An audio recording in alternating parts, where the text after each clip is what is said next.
right, dilation. Remember, this is the fourth transformation we will have covered. We said we were responsible for learning 4 transformations: reflection, rotation, translation, and now dilation. So you should be able to identify dilation and find the scale factor of it. Great.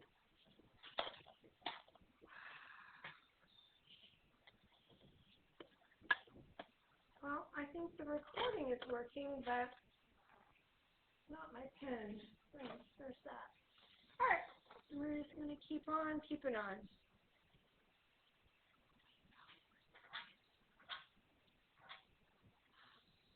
Okay. So proportion, so when we are finding a scale factor or using a scale factor to find missing dimensions, we're going to use a proportion, and we're going to cross multiply that proportion to solve for our missing dimension. That can help me. Okay, my pen doesn't work. All right. So proportion means 2 ratios or 2 fractions that we set equal to that are equal to one another.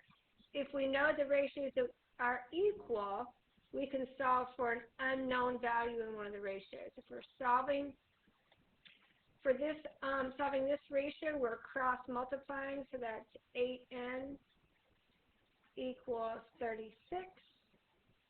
And then we're dividing both sides by 8. And we're going to give it as a simplified fraction. So n is 9 halves. 4 comes out of 36 9 times. 4 comes out of 8 2 times. That should look very familiar, y'all. So dilation is a transformation that enlarges or reduces the size of the figure, and the number used to dilate the figure is called the scale factor of the dilation. So dilations are, I called them an enlargement or reduction. I think Mr. Huntley called them a zoom, so we'll call them a zoom here as well. On our digital devices, we very often zoom in or zoom out. It just means you're making it proportionally larger or smaller. Would you classify dilations as a rigid or a non-rigid motion? So non-rigid versus rigid. Rigid means the size doesn't change, and the shape doesn't change. It's a non-rigid motion. The size changes, although the shape does not. Scale factor, the new measurement over the old measurement, that's a little bit confusing. You've got to look at the to to from that they tell you what you're going from to. I would say that's probably a better way to say it. But if we're looking at the original rectangle here, rectangle ABCD, and then rectangle A prime, B prime, C prime, D prime. If we want to know what is the scale factor here, we can compare the lengths. Okay, and this, as I recall, is wrong. This should be B, and this should be D. I didn't catch that this morning. The length of AB compared to the length of AC. So AB is 4, and the new length is 2. So the scale factor to go from the original to the new is 1/2.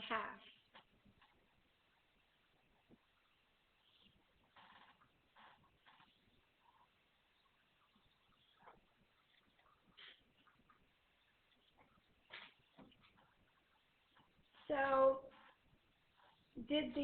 was the new figure smaller or larger than the original? Smaller, right?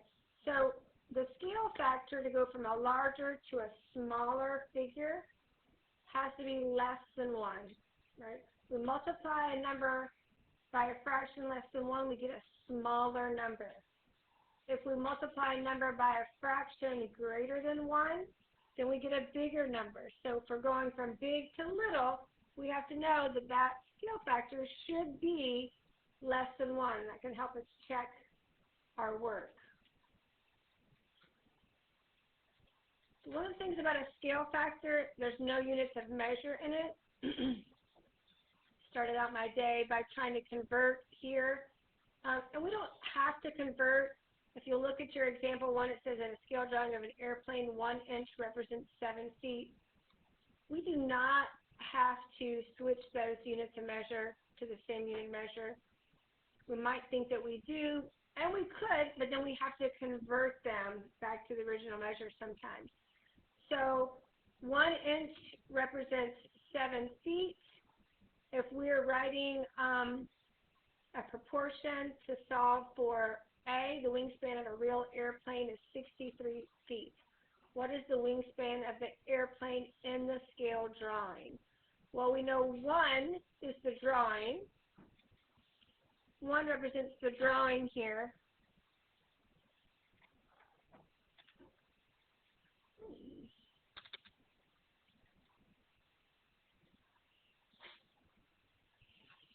The drawing, and the bottom number is the real number. So we should kind of get ourselves, make sure, oh, I forgot I already wrote it there. That's what the drawing a real is for them. All right, so I'm going to leave that one. What we don't know, and it says what is the wingspan of the airplane in the scale drawing. We don't know that measurement in the drawing, so I'm just going to use D for that, because that top part of the ratios are for the drawing. And we know that in real life, the wingspan of that airplane is 63 feet. And now we just solved that proportion. We're going to cross multiply. 70 equals 63. Divide both sides by 7. And now we know that the scale drawing dimension for the wingspan of that airplane is 9 inches.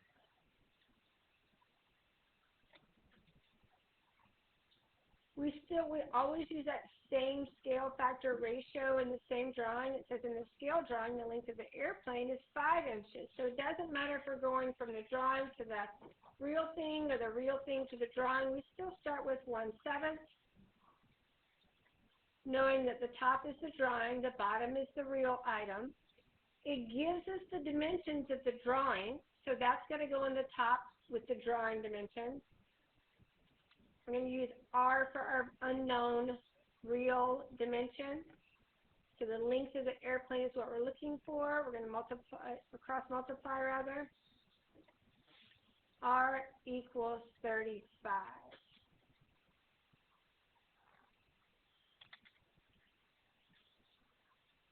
So if it's 5 inches in the drawing, it's 35 feet in real life. So far, so good? All right. When you are finding the scale factor, so here we used it in the proportion, we did not have to convert it, but if they actually ask you for a scale factor, you do have to have the same unit of measure. And here they give us the same unit of measure. The table below gives the dimensions of a painting and the scale drawing of the painting. Find the scale factor of the drawing. The scale factor to get the drawing from the painting.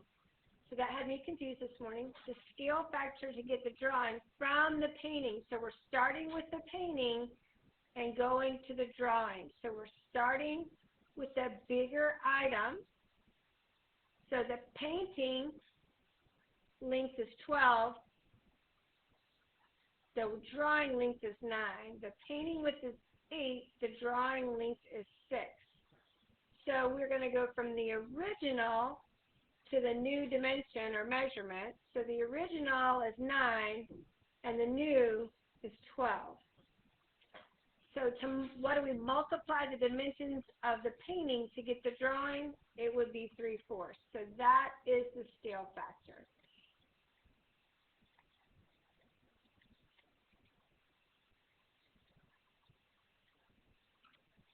That's what we're asking. What do we need to multiply the bigger painting by to get the smaller drawing? and we don't put a unit of measure in a scale factor. And here it says we do convert to the same unit of measure, and it has that. We don't put, you don't put a unit of measure here. If you're not sure if you got it right, you can check it. The dimension of the painting is 12, the length. So multiply that by 3/4, and we get the dimension, we get the length of the drawing. The width of the painting is 8. If we multiply that by 3/4, 24/4 is 6. So we know we have the correct scale factor. Nadine, pick your head up, please. Darren, sit up for me. Oh, you're writing, I see. That's good. All right. So a scale drawing for a plot of land is shown below. In the drawing, 3 centimeters represents 5 meters. So in the drawing, it's 3 centimeters. In the real yard or house, it's 5 meters. So we're going to use that as a first ratio. It says, assuming the backyard is rectangular, find the area of the real backyard. So when we're finding the area, we're only finding the area of the backyard, and that's right here. So we need the length and the width of the backyard because it's rectangular. This is the formula for the area of a rectangle. So we're using our ratio 3:5. Now 3 is the drawing. So if we're looking for the length, I can't remember which I did for length, but I think the 6.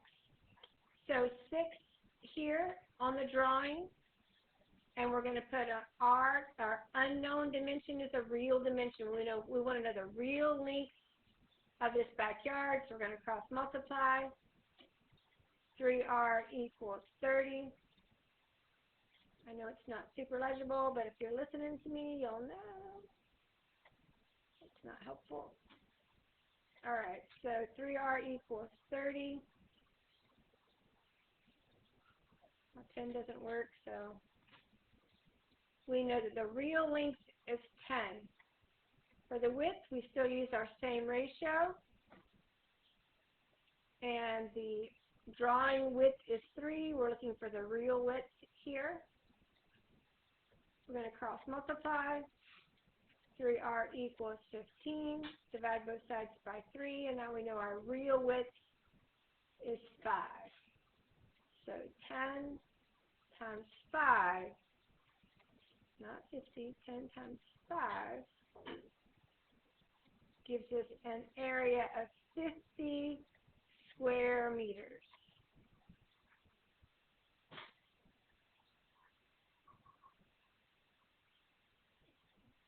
Any questions? All right. So this is the part that really slowed me down. Well, I didn't have to restart my computer, though, for a second period, so we're going to try to make up some time. So for the figure below, do a dilation centered at the origin with a scale factor of 3. So there is going to be a slider down here. The slider is going to be down here, and you're going to drag it to the appropriate scale factor, all right? It's not on these notes. I went ahead and plotted what it would look like if you dragged the slider, so that's what you're going to do. You're going to plot these points here, this little segment. The original endpoints of the figure before it was dilated are 2, 4, and 4, 4. To get a new endpoint, we multiply by the scale factor. So if I multiply 2 times 3, I get 6. 4 times 3, I get 12. So let's see if that works. Is our new point 6, 12? Over 6, up 12. It is. So you're going to use the slider down here. It's got like 2 little arrows here, and you're going to drag that slider. It's numbered. It's going to pop this up. And so the 4 times 3 is 12. 4 times 3 is 12. Our new endpoint should be 12, 12. And once you use the slider, you would see that. All right? Actually, you're going to just see it with the slider. But you can check it anytime, because to dilate a figure, you multiply the x and y coordinates for all the points by the scale factor and then plot them and draw your figure. You don't have to do that here. It's much easier. Same thing here. You've got a slider down here. And so when you slide it to a scale factor of 2, it's going to give you this image. So the longest side of the original figure is one of the questions that's asked here, and that's the longest side is 3 units.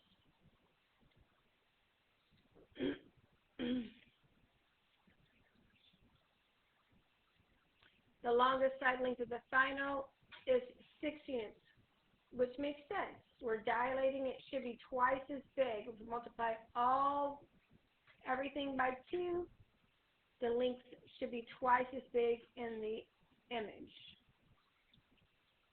Fill in the blank to make a true statement. The longest side length of the final figure, and actually it's wrong there, it should be 2.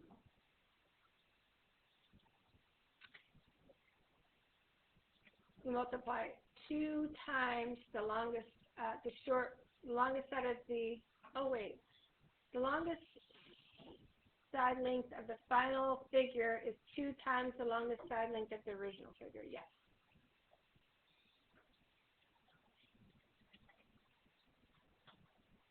Is this true or false? A dilation with a positive scale factor greater than 1 gives a final figure smaller than the original figure. False. True or false? The original figure and the final figure are not similar, and that means proportional. Are they still proportional?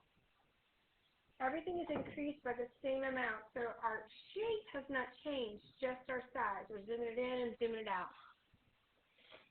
So that's false.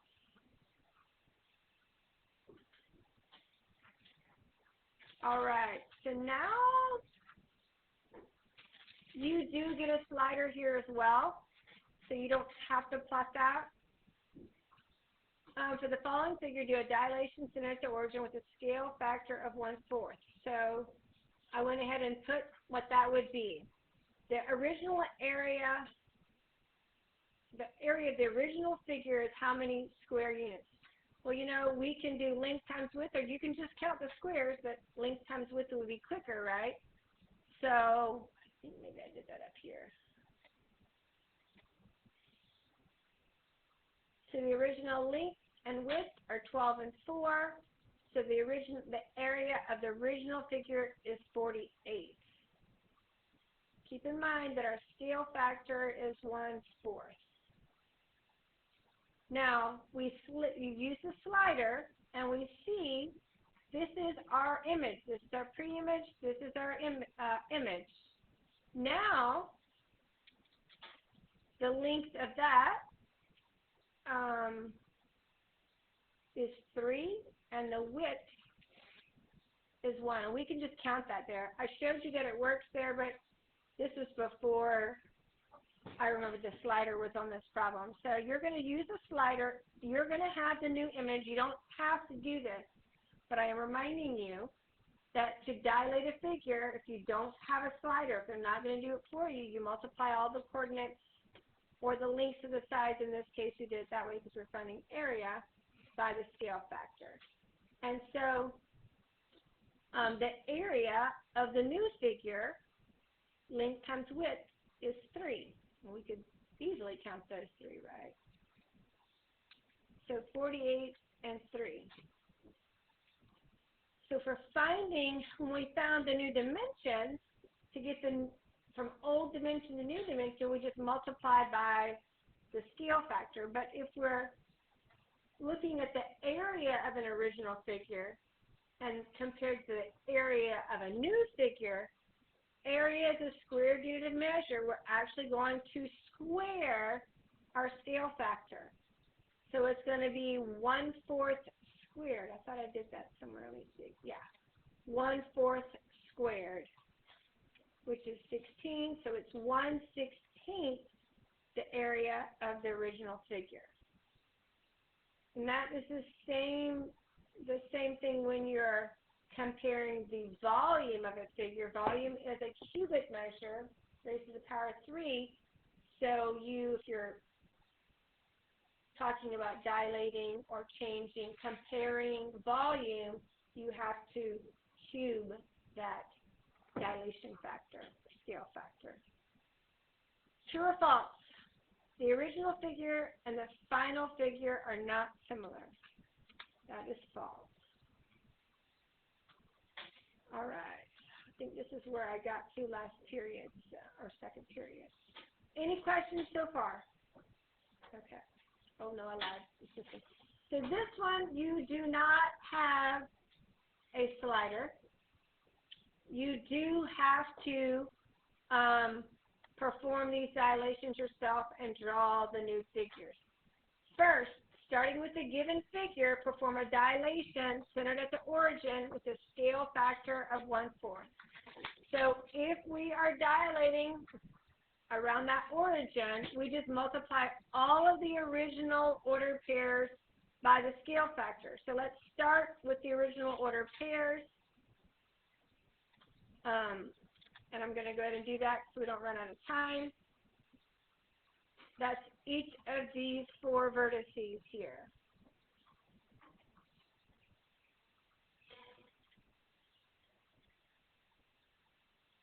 So from here, now we're going to do step 1, which is dilate this original figure by a scale factor of 1/4.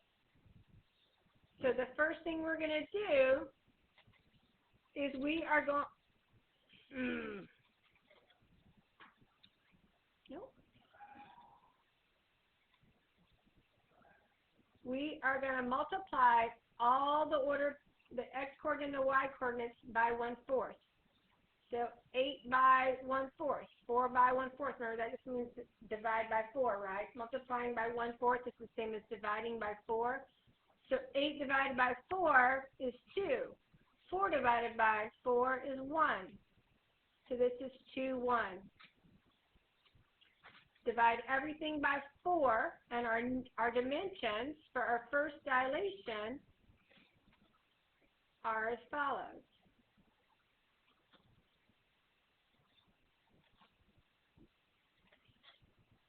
So I went back to Alex, and you do have to plot both figures on there. I was thinking it would just be the final one, but it's not. You have to plot both of them. So first thing, go ahead and write your ordered pairs for the original, multiply them by the scale factor for the first, and then we're going to plot the first. So 2, 1,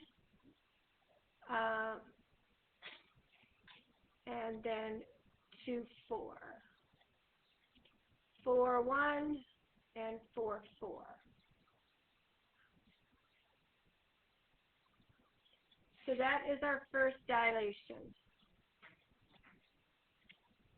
Now it's important that we read and don't get confused. It's easy to do. We're going from here. We're not going back to the original. So from this new figure, we're going to perform a dilation, the factor of 3. So from here, now we're multiplying all of these new coordinates by 3. Let's put multiplying all new. Remind ourselves it's the new coordinates here from step 1. So 2 times 3 is 6. 1 times 3 is 3. 2 times 3 is 6. 4 times 3 is 12. So we've got a new set, 4 new points here. Remember, we get these 4 coordinates by multiplying these coordinates by 3.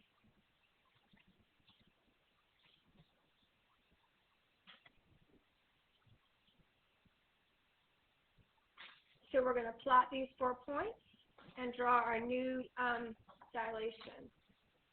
So over 6 up, 1, 2, 3, and then 6, 12, 12, 3, and 12, 12.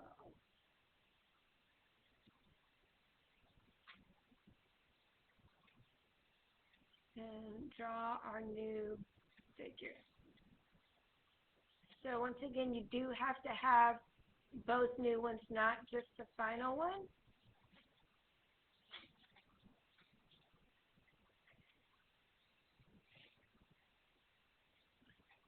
And lastly, it says, fill in the blank to describe the situation. Performing steps 1 and 2 is equivalent to a single dilation center at the origin with a scale factor of what? Well, let's see what we go to. So, new measurement to old measurement. Let's see what we say right there. So remember here we said new to old.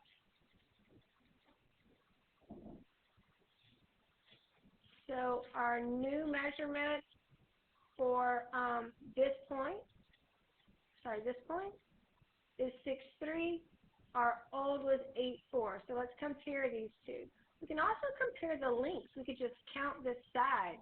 1, 2, 3, 4, 5, 6 is the new length, and 1, 2, 3, 4, 5, 6,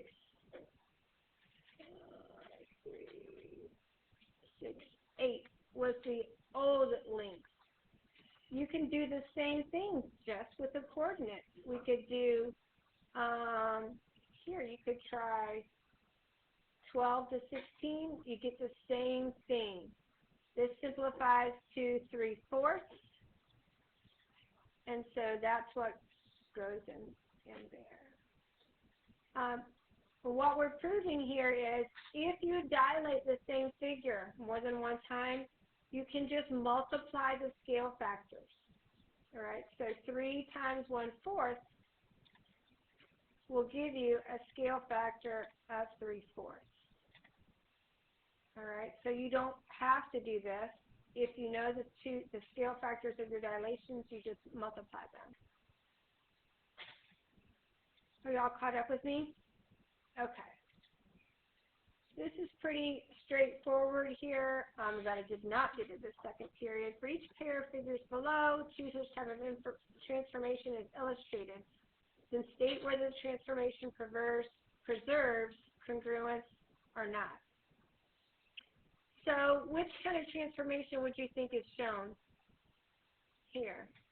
Well, first off, I almost think we should do the congruence first. 1, 2, 3, 1, 2, 3, 1, 2, 1, 2, 3. Oh, 1, 2, 3, 1, 2, 3, 4, 1, 2. 1, 2, 3, 1, 2, 3, 4, 1, 2. So are they the same size and shape? They are. Is this a translation, a reflection, a rotation, or a dilation? It's a translation, right? We translate it right and up. Is the congruence preserved here? There's only one shot. There's only one answer this can be. If it can't be none of the above, then what's it got to be? It's got to be a dilation.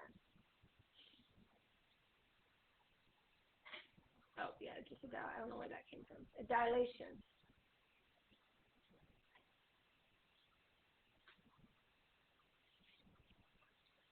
Which transformation is shown?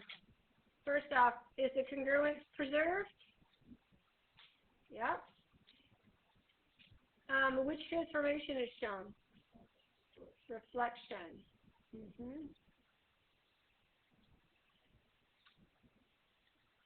Is the congruence preserved?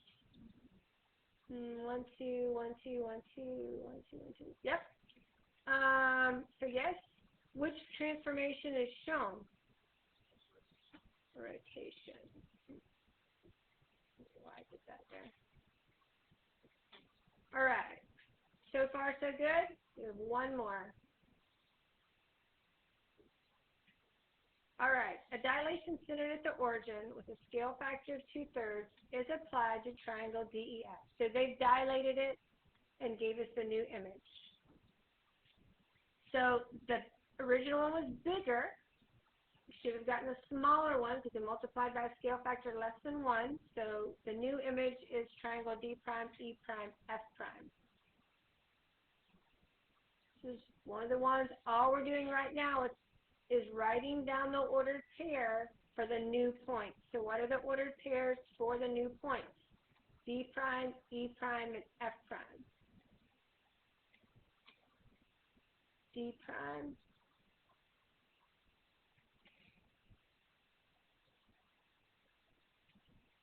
E prime, and F prime. Did you write them down already, Kellen? You got them, Miles? You got them, Mayel? All right. Did you get 4, 2 for the first one? Did you get 2, -6 for the next one? Did you get -2, -4? Okay. So choose the general rule below that describes the dilation, mapping triangle DEF to triangle D prime, E prime, F prime. So they are multiplying the coordinates here, which was what we've talked about, but are we going to multiply it by 2/3, or are we going to multiply it by 3/2? X and Y coordinates stayed in the same spot. We didn't switch anything. And you can see that because they're close there, right? They're not flipped over an axis or a line or anything. They're not in a different quadrant. So what do we multiply 6 by to get 4? Sorry? So the way we can figure it out is to take the new dimension, 4, and divide it by the old dimension. And we can just use the X and Y coordinates. Doesn't matter which 2 we picked. If we pick it from original and new, we can do X coordinate here, X coordinate here. That's going to simplify to 2/3. We could also pick the new here for the Y coordinate and the old, and we'll get 2/3, right? No matter which of these coordinates we pick, we're multiplying the original coordinates by 2/3 to get the new coordinates. So, and both get multiplied. Neither one of them stayed the same, right? So this, they're only multiplying the Y by 2/3. This, I'm multiplying everything by 3/2. Here, 3/2 is a no-go. 2/3 X times X and 2/3 times Y. That looks like it. Let's double check here. Yep, they flopped them here. We're not flopping them. Got to multiply them by both. So that is definitely our answer. To go from the original to the new, we just multiply both X coordinate and Y coordinate, all the vertices, by that 2/3, and then connect the dots. All right. We got 5 minutes, so I would like you to just go ahead and pull up your assignment, not scan and submit. Elizabeth? Let me know if you need me to go back to any others, guys.